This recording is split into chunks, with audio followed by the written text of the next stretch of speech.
Hi guys, this is chemistry closure notes number 1. This is part 2B, and this is a little bit more about empirical formulas. And in part 2A, we talked about empirical formulas, finding empirical formulas by simplifying molecular formulas. That was like a type 1, and then we'll call type 2 where we're given percent by mass, and that's where you had to assume 100 grams and then convert the grams to moles, excuse me, and then convert the moles to subscripts. Okay, so these questions that we're going to do here, I'm going to call it type 3. This would be if we're given mass data. So if we're given grams of a substance in a sample. Okay, so I'm going to uncover this question first. There's a little bit of a scratch out here. Sorry about my dog. He wants to go for a walk. And I'm making chemistry videos instead. And that's okay. So anyway, example number 1 says a substance sample mass is 20.0 grams. If 10.6 grams of this are aluminum and the rest is oxygen, what is the empirical formula? Okay, so I'm going to show you how to do this one. Let's scoot this paper under here. Sorry about the wavy camera work. Okay, so what we're going to do is know that our substance is made up of aluminum and oxygen. So we have Al question mark, O question mark. And so what we're going to do is we've got 10.6 grams, that's aluminum. And then in order to find the oxygen grams, we're just going to subtract. So 20.0 minus 10.6 is 9.4 grams of oxygen. So really these questions are even easier than the type 2 questions because they already give you grams. You don't have to go through the step of assuming 100 grams. So you just do, you're already at grams, so you can just convert to moles directly. So 26.982 grams.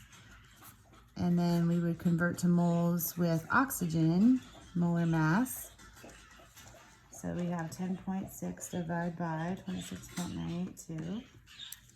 And here we get 0.393. So that's moles of aluminum. And then 9.4 divided by 15.999. And we get 0.588. And that's moles of oxygen.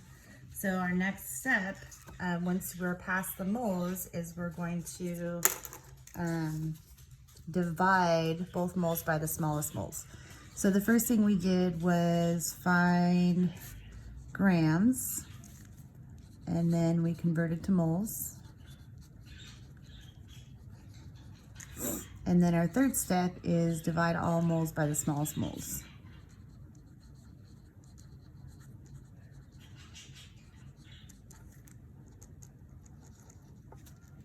Okay, so we would look at this and go, all right, well, 0.393 is the smaller number of the two.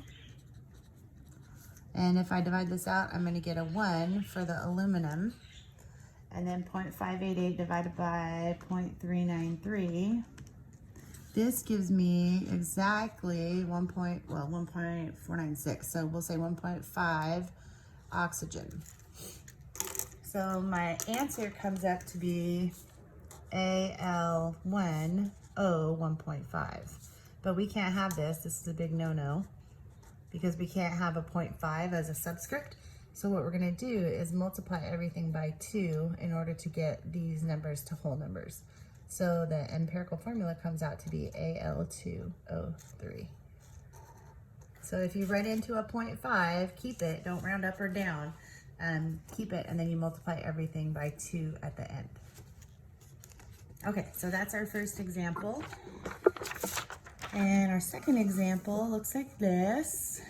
We have a sample that has a mass of 3.57 grams. And 2.85 grams are made up of carbon and the rest is hydrogen. What is the empirical formula? So we're going to follow these same steps. We got to find grams of each substance. We know that it is 2.85 grams of carbon. And then we'll have to subtract to find the grams of hydrogen. So 3.57 minus 2.85. And we get 0.72 grams of hydrogen. Okay, so that's our first step, find grams, and then we're going to convert to moles. So we know 1 mole of carbon is 12.011 grams. 1 mole of hydrogen is 1.0079. So 2.85 divided by 12.011. We get 0.237.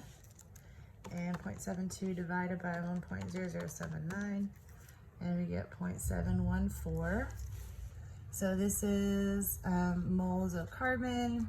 This is moles of hydrogen. Then our next step, of course, is divide all moles by the smallest moles, which of course is going to be 0.237 on each of these guys. This is going to give us 1 carbon. 0.714 divided by 0.237. And that comes out to be 3 hydrogens. So our empirical formula, if we put this together, we get CH3.